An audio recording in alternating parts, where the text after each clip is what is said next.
Good morning, and happy Thanksgiving to all my supporters, followers, friends, families, international friends as well. Welcome to another Pro Wrestling Talk video brought to you by Blitzball Champ Gaming here on the U to the Tube. I'm your host, Blitzball Champ Jason Ingram. Hope everybody's doing well today as you all prepare for today's festivities. I wanted to get on here and just make a quick video. Want to do a quick TJPW update on the Next Generation Tournament 23 as the finals have been set. I also want to talk a little bit about this weekend's Wrestlecade. I want to talk about Wrestlecade, and then I want to talk about the newly started AEW Continental Classic. So I want to definitely go over that.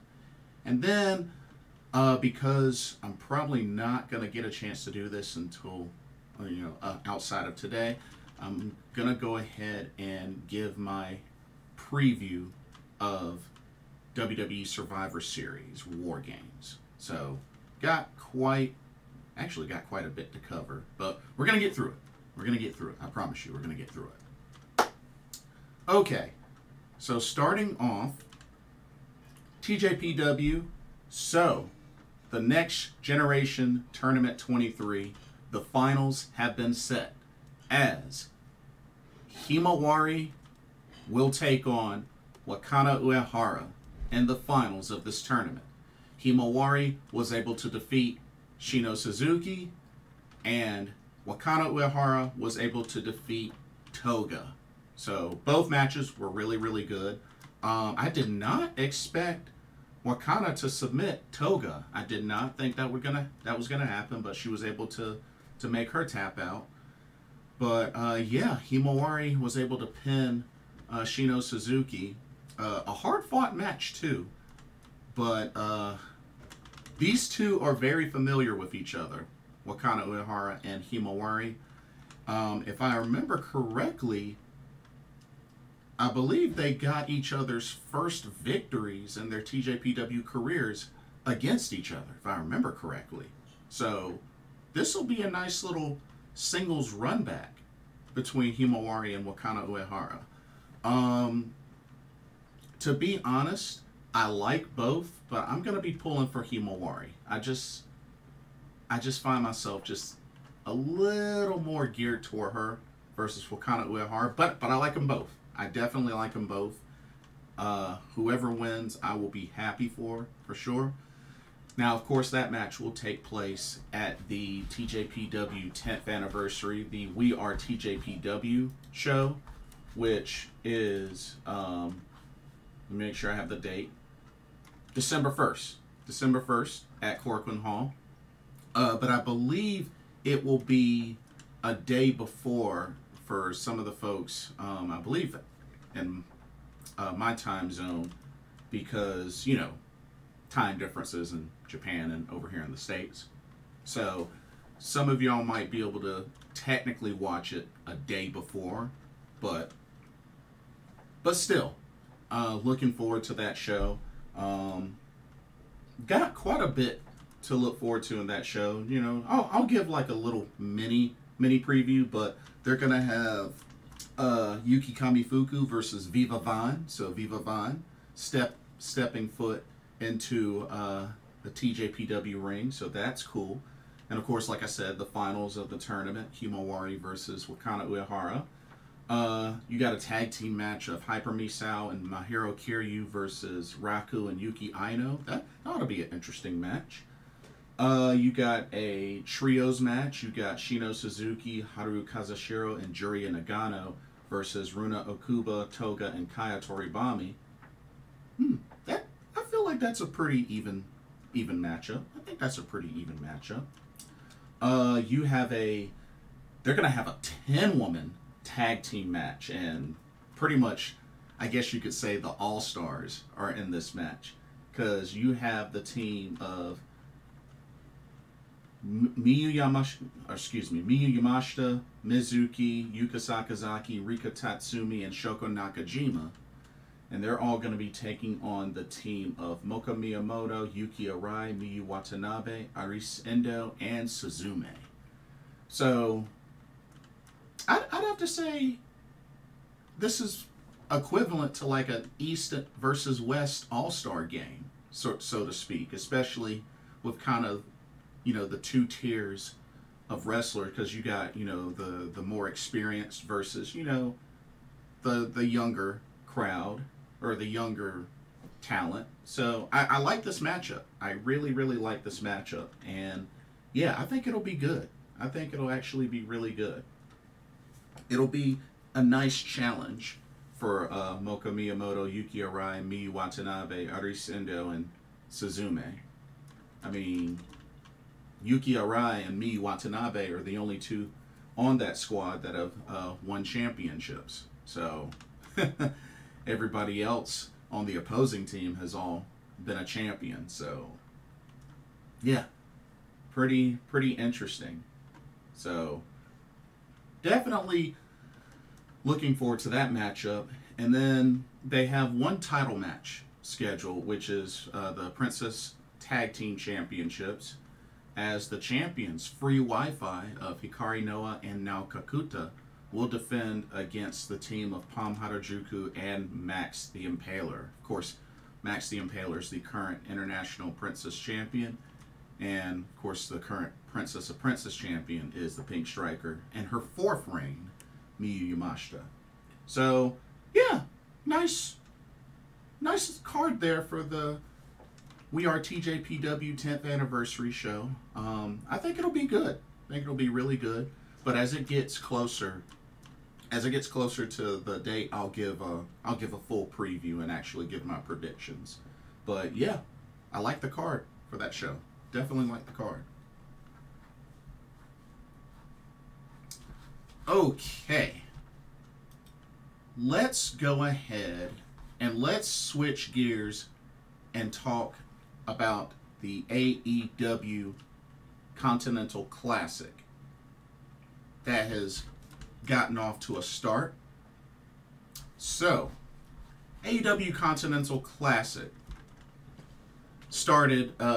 actually started yesterday, November 22nd, and the finals will take place on December 30th at World's End, which will be the last pay-per-views for AEW. But you could pretty much picture this tournament as like kind of like a mini G1 tournament, or like a mini Best of Super Juniors tournament in a way. You got 12 total competitors split into two blocks, a blue league and a gold league. So 6 to the blue league, 6 to the gold league. And they're doing a point system. 3 points for a win, 0 for a loss, 1 for a tie, or 1 for a draw. And everybody is banned from ringside. Can't have anybody in your corner ringside. No valets, no managers, no other wrestlers, nothing like that. All banned from ringside. The winner of this tournament, and this is what I really have a problem with. So the winner of this tournament will be crowned the inaugural AEW Continental Champion, so new title, as well as win the ROH World Championship and the NJPW Strong Openweight Championship. So pretty much instantly becoming Triple Crown. Now,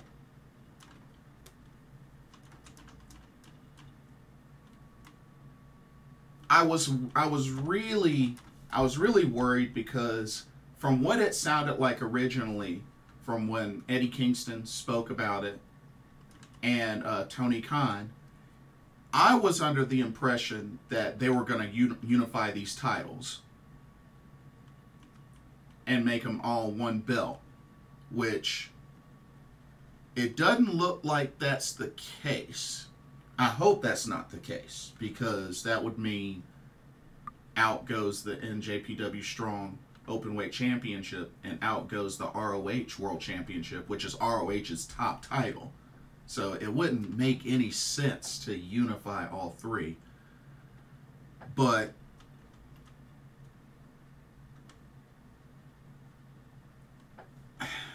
I just... It sounds like what they're doing is whoever is the winner of this tournament will have all three belts and will pretty much be able to defend these titles under the triple, as a Triple Crown champion in anywhere in any of those promotions. But like I said, I'm not a fan of it. I'm really not a fan of this idea. I mean, number one, AEW is getting yet another championship, which they already have too many titles anyway. So that's one reason I don't like the idea. And secondly, like, the fact that all three of these titles, which Eddie Kingston spoke, about the ROH and the Strong titles, he's going to defend them every match. But that by the end of this tournament, the winner will be holding all three of these titles? Like, I disagree with that. Like, I'm already not a fan of double champions or double title matches or however many. But at the end of this, somebody's going to be holding all three of these titles? Like, why? Why? Why even include the ROH World Championship? Why even include the NJPW Strong Openweight Championship? Like,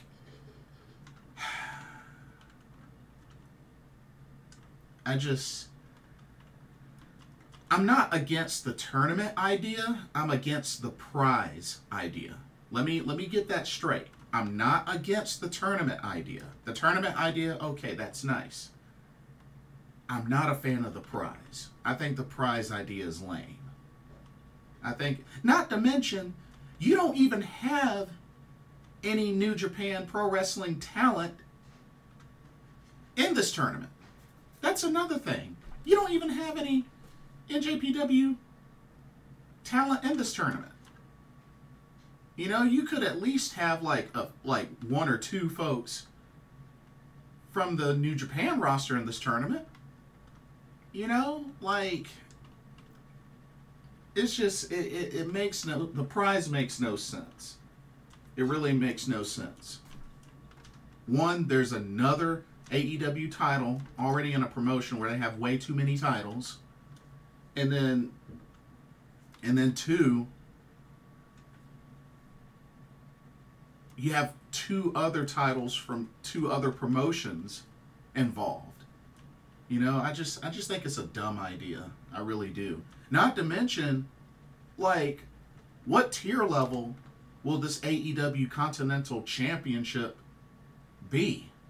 Like, I mean, will it be another mid-card title? I mean, will it be another main? Like, I don't know. I'm not a fan. I'm not a fan of the prize idea. I'm really not. Y'all have to let me know how y'all feel about that. I think it's a dumb idea. I think it's a really dumb idea. I think the only saving grace is that, the titles don't get unified, but it just makes me feel like, I mean, if going forward, they're going to be defending these titles under the Triple Crown, like, does that mean will they ever be defended separately again? I don't know. I guess we'll have to wait and see what happens, but I'm already not a fan of the prize idea. I'm not a fan at all.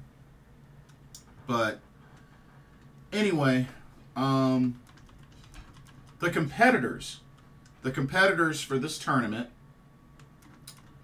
for the Blue League, we're going to start with the Blue League first.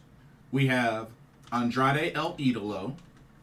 We have the American Dragon Bryan Danielson. We have Eddie Kingston. of course, we know Eddie Kingston is going to be defending both the ROH World Championship and NJPW Strong Openweight Championships in each of his matches. So, I mean, he's already a double champion. Brody King, Claudio Castagnoli, and Daniel Garcia. So that's for the Blue League. For the Gold League, we have Switchblade Jay White. We have Jon Moxley. We have Swerve Strickland. We have Jay Lethal. We have Mark Briscoe. And Roosh. So overall, I definitely, you know, I'm cool with the talent that they have in this tournament. I think this is good. I think overall this is good. You know, I'm not upset at the lack of talent. But this is good. This is really good. But yeah. And they're going to be having these Continental Classic matches throughout Dynamite and Collision and probably on Rampage as well, all the way up to at World's End, or World's End. And like I said, just to recap, all matches will be a 20-minute time limit. All matches will be 20-minute time limit. No one's allowed at ringside. Apparently, violation may result in a 1-point deduction. Ooh. So, everybody's banned from ringside. 2 blocks, Blue League, Gold League. 3 points for a win, 0 for a loss, 1 for a draw. So, with that being said, let's go ahead and go over the current standings.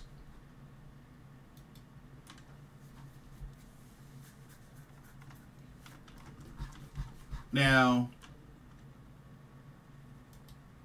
just a FYI, no matches of the Blue League have happened, so we're going to go ahead and skip the Blue League.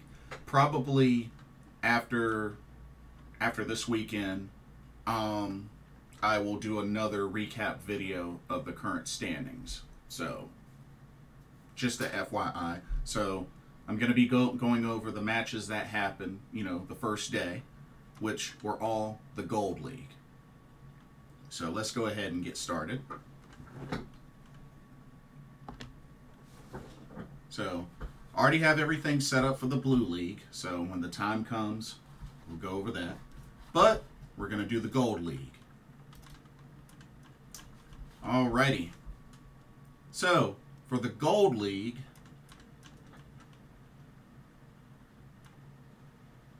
let's see. Oh, wait a minute. I need to fix that. Hold on, I need to fix that. There we go. Had a typo there. Okay, we're good. So 3 competitors. So everybody in the Gold League competed.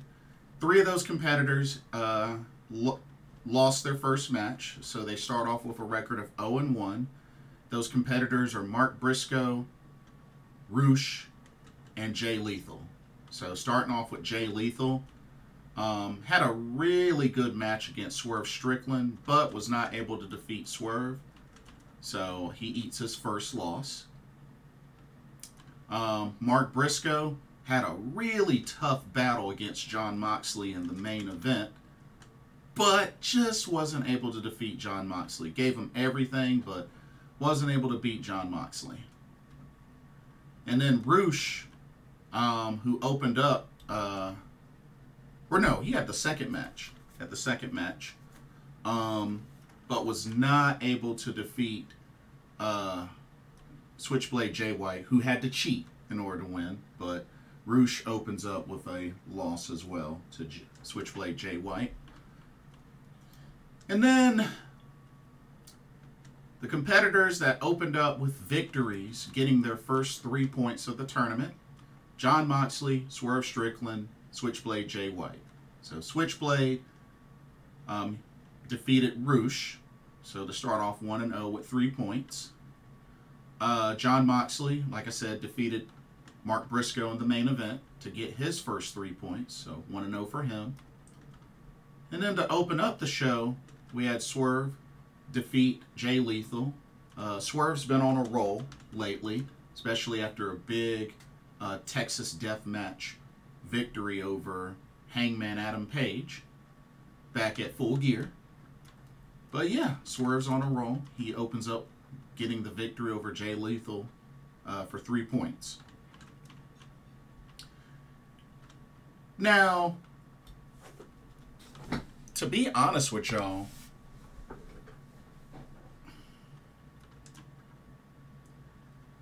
considering that Eddie Kingston is going to be defending both the ROH World Championship and the NJPW Strong Openweight Championships, I mean, one could possibly say that he could go undefeated in this block in the Blue League up to the finals. And then maybe that's when he loses the titles or whatnot. But, because you got to remember, this means that Eddie Kingston will have to defend at least against Daniel Garcia, Claudio Castagnoli, Brody King, Andrade El Idolo, and Bryan Danielson along the way, especially if he keeps winning. So, and I think it's safe to say that also assumes that if somebody does defeat Eddie Kingston along the way, then they will do the same in defending the titles as well, pretty much up to the finals.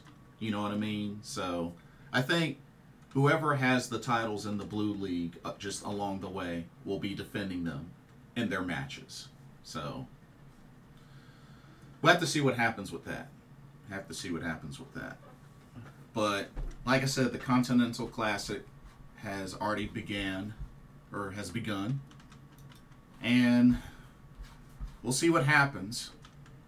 They're going to be having matches. So 1, 2, 3, 4, 5, 6, 7, 8, 9, 10, 11. So 12 total shows to get through these matches.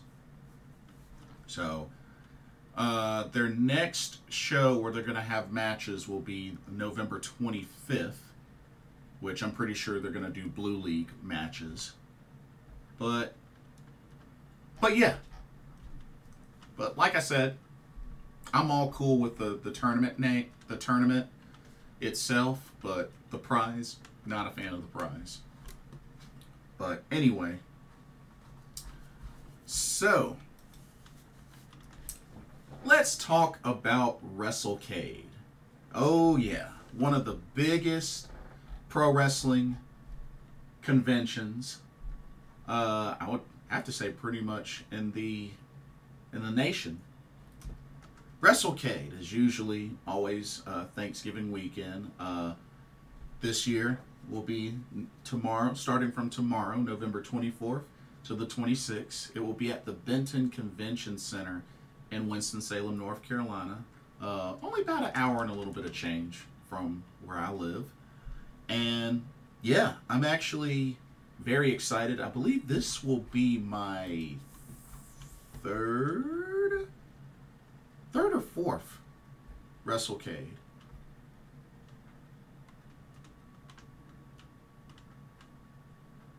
Fourth. Yeah, fourth. This will be my fourth Wrestlecade. I'm actually looking very forward to it.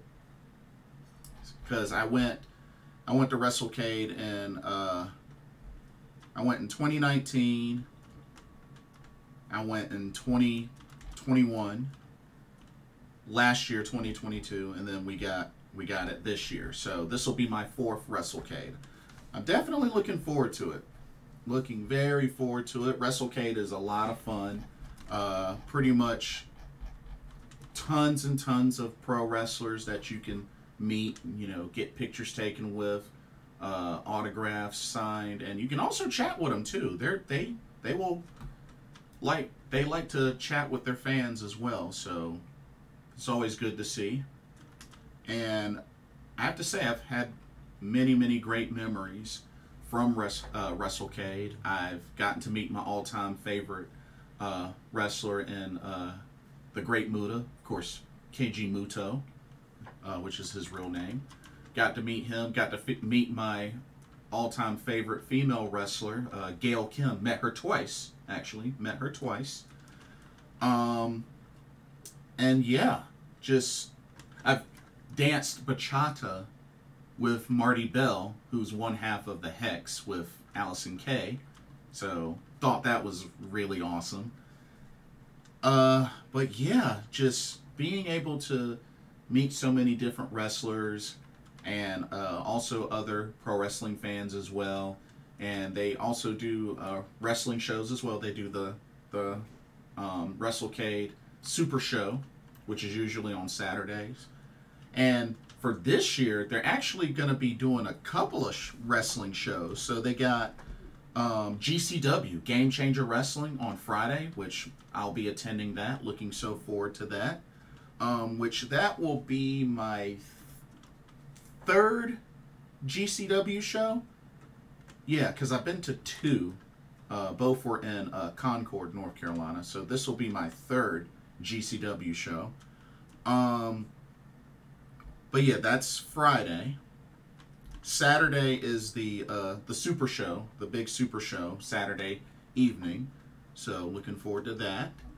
And then they got two shows on Sunday. They have the Ladies Night Out show, which is an all-women's show, and AML Wrestling the day after from the AML Pro Wrestling promotion. So 4 total shows for this weekend. So it's a lot to look forward to. Whole lot to look forward to. And of course, meet and greets all 3 days. I know some of the passes are good for different events. And speaking of passes, I actually have a VIP pass. So definitely looking forward to, checking out, a couple of these other events. And not only that, but it's going to be quite a day of standing and walking around because, especially the meet and greet areas are going to be packed. They're definitely going to be packed. But I'm just looking so forward to this. And a big shout out to Tracy Myers, the organizer, the main organizer, the man behind Wrestlecade with all the planning and everything like that. So shout out to you, Mr. Myers, for all that you've done for the pro wrestling business and for Wrestlecade. So thank you so much, and I'm looking very forward to attending this show. Like I said, it's packed with a lot of pro wrestlers. As a matter of fact, I will share with you my Wrestlecade wish list. And these are pretty much just wrestlers that I'm hoping to get a chance to meet. Now, some of them I've already pre-purchased meet and greet for, so I should be able, aside from anything crazy happening like cancellations or anything like that, this is my my wish list. So Andrade El Idolo, who I've paid for already, Billy Starks, D'Lo Brown, who I've already paid for, Dean Malenko, already paid, Izzy Moreno. I've met Izzy before, but I met her when she was a fan and when she was doing the podcasting interviews and stuff like that. But Izzy is now a professional wrestler. That's right. She went through her training and she has kick-started her pro wrestling career. So I think it would be cool to meet Izzy Moreno, the pro wrestler. So definitely would like to meet her again. Janai Kai, which I'm really hoping she'll have some Diamond Egoist shirts. Because if she has some Diamond Egoist t-shirts, I will buy one on the spot. The Octopus, Jonathan Gresham, who I've already paid. The Lucha Brothers, looking so forward to that, already paid for them. Maki Ito, definitely really want to meet Maki Ito.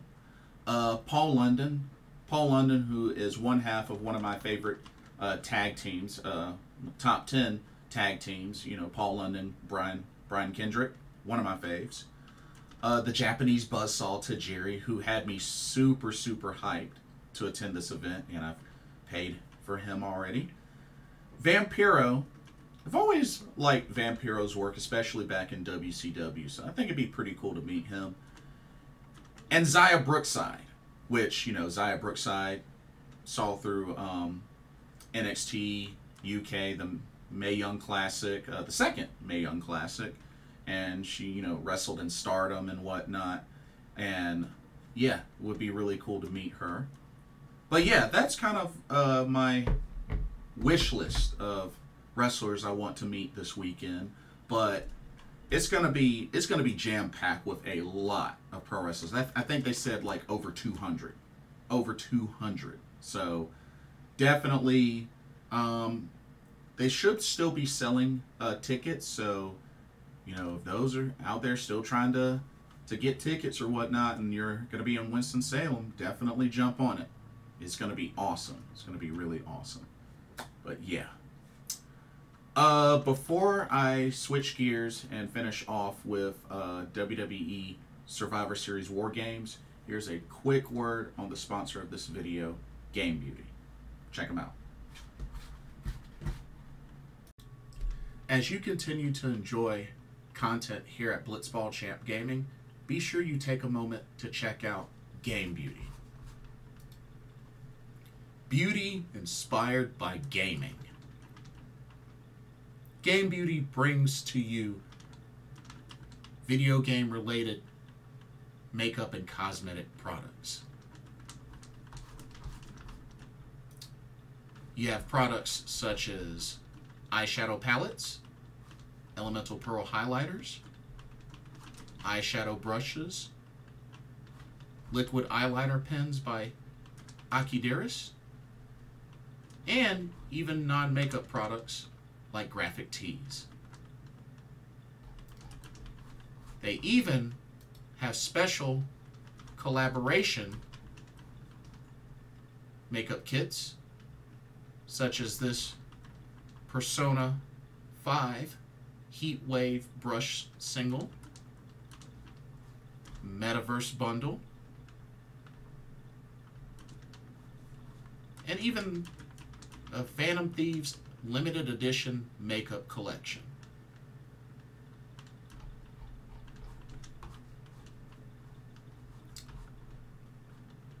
Also remember that Game Beauty provides international shipping of $60 or more.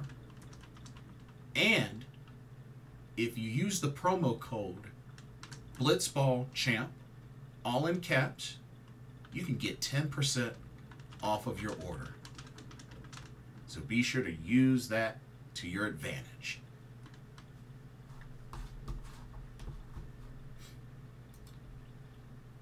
Now, back to your regularly scheduled video. Enjoy, and thank you. Okay. WWE Survivor Series WarGames will be this Saturday, November 25th, at the Allstate Arena in Rosemont, Illinois. Presented by Credit One Bank. So, 8 p.m. Eastern Standard Time, 5 p.m. Pacific.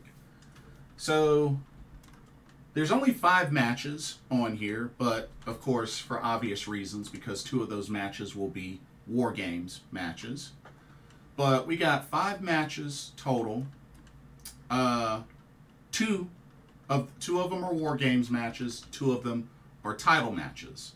So, let's go ahead and jump right on in with our first match. Okay. We got ourselves a singles match. Carlito versus Santos Escobar. Now, I know that recently, not too long ago, Santos Escobar turned on Rey Mysterio. And Rey Mysterio is out with a knee injury. I think they said a torn meniscus or something like that. Or I don't remember what it was, but Rey Mysterio is going to be out getting surgery. But pretty much Santos turned on Rey Mysterio, turned on the LWO, and, you know, Carlito's got a bone to pick with them. So, Carlito versus Santos. I'm thinking probably Santos is going to, some way, somehow, might even cheat, but I think Santos is going to pick up the victory in this match. But it's good to see Carlito have a match on a pay-per-view. And like I said, Carlito, you know, is in great shape, looks good, and, you know, it's good to see him back in a WWE ring. But I think Santos ends up taking this. But should be good. Should be good. All right.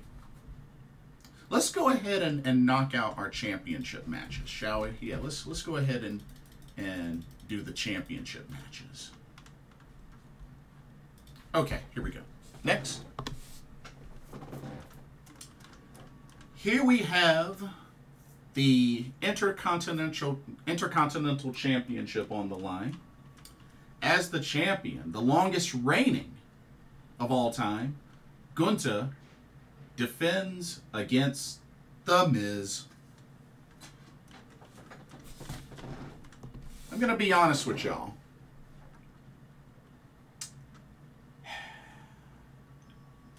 I can kind of see this going either way.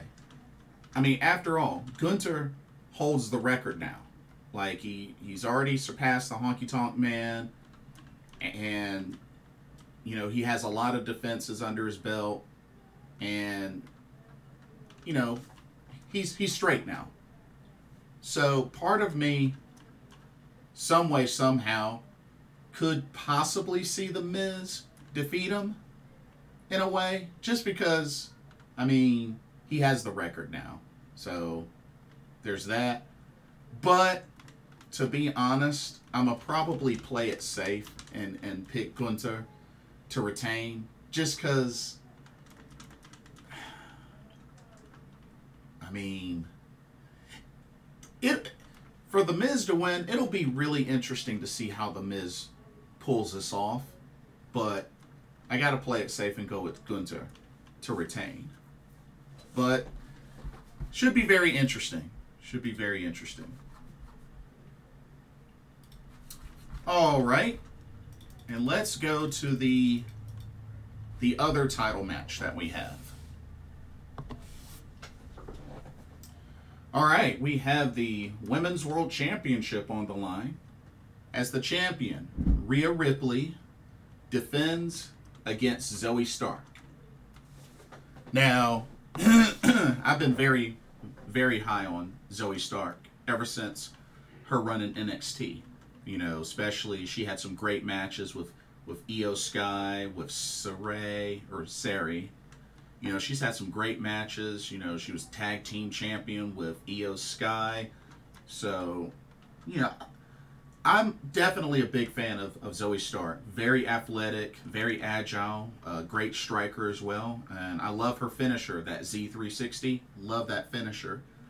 I mean,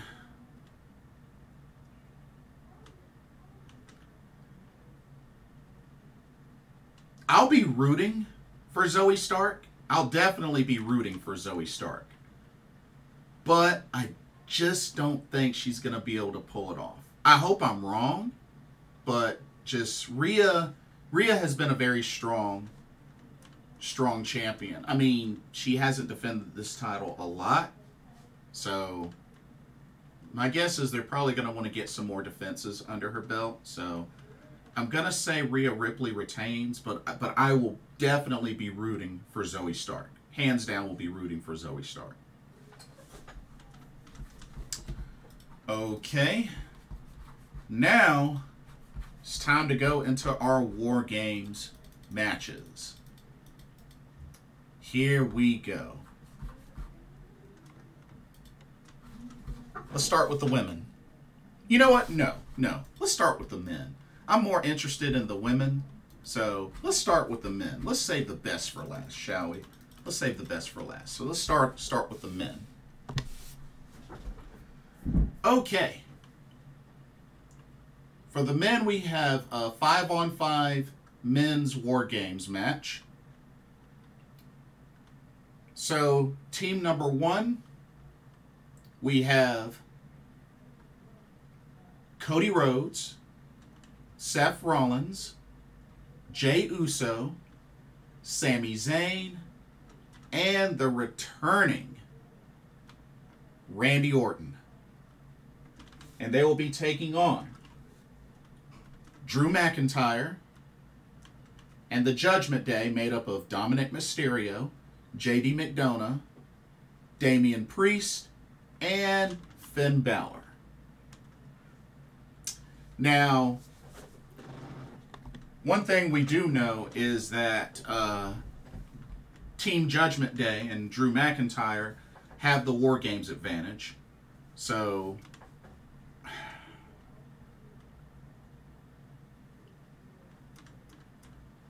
I'm very curious to see how this works out, especially with Randy Orton. I mean, this is his first match back, and it's the War Games match. That's pretty big. I'm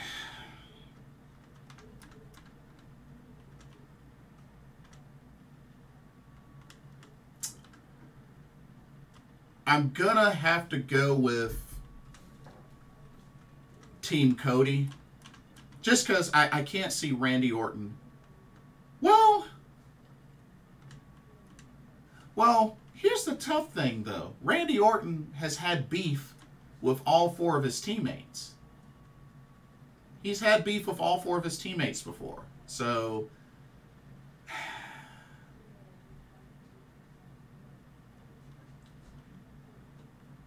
in a way, I could see him turning on his team. But in another way, I can't see Randy Orton returning to the ring to a loss. You know what I mean? I just can't.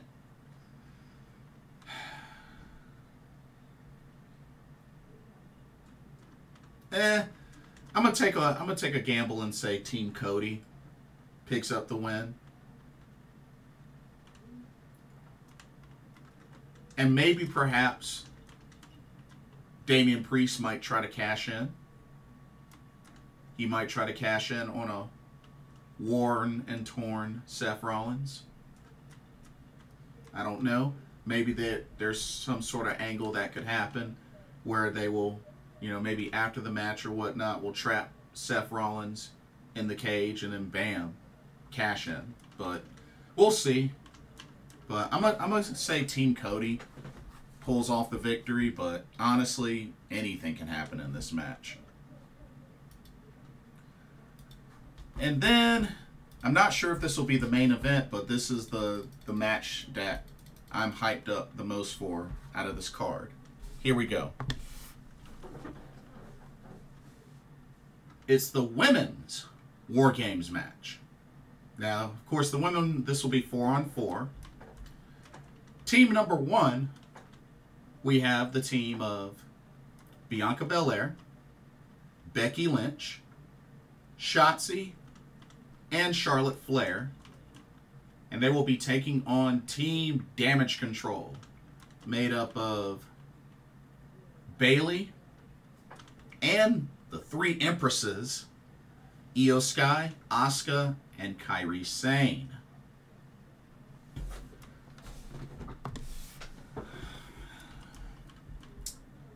Now, what I could see happening, now, I don't know who has the advantage because I believe they're going to do the advantage match on SmackDown.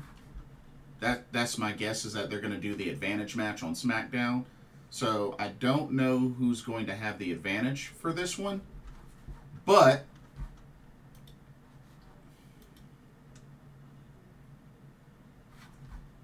there's a couple of ways that I could see this like ending up. So I could see Team Bianca win, and Asuka, Io, and Kairi turn on Bayley. Or I could see Damage Control winning, and then even afterwards, them turning on Bayley. Now, I will be rooting, in this case, I will be rooting for Damage Control, of course, for obvious reasons. But I think either, regardless of the outcome of who wins, I think Damage Control turns on Bayley. That's what I'm thinking. So, we'll see what happens, but this is really the match that I'm the most hyped for out of this card. But, overall, you know, I'm looking forward to the matches. I have to say, this is a WWE pay-per-view I'm actually, you know, looking forward to. I don't know when I will get around to watching it, but it probably won't be until Sunday when I get back from Wrestlecade. That's probably going to be late. But yeah, that's probably when I'm going to get a chance to watch it. But we'll see. We'll see. But a lot to look forward to. Should be good. And yeah. Great weekend of pro wrestling coming up. Looking so forward to it. But that'll do it for this video. Don't forget to check out the link in the description to Game Beauty. And let me know what your thoughts are on the upcoming We Are TJPW 10th anniversary show. Who do you think is going to win the Next Gen tournament? It comes down to Himawari and Wakana Uehara. Let me know what your thoughts are there. Let me know how y'all feel about the AEW Continental Classic. How do y'all feel about the tournament, the prize, the format, the competitors that are in there? Who do you think is going to win the tournament? Wrestlecade. Let me know your thoughts about Wrestlecade. Or are any of y'all going to Wrestlecade? If so, and you see me, you know, come holler at me. Come say hello. And let me know what y'all's predictions are for Survivor Series WarGames. And yeah, should be good. Don't forget to like, comment, subscribe, hit that notification bell while you're at it. Thank you so much for watching. Hope you enjoyed the video. For another pro wrestling talk brought to you by Blitzball Champ Gaming here on the U to the Tube, I'm your host, Blitzball Champ Jason Ingram. Once again, happy Thanksgiving to everybody, and I will see y'all in the next video. Laters.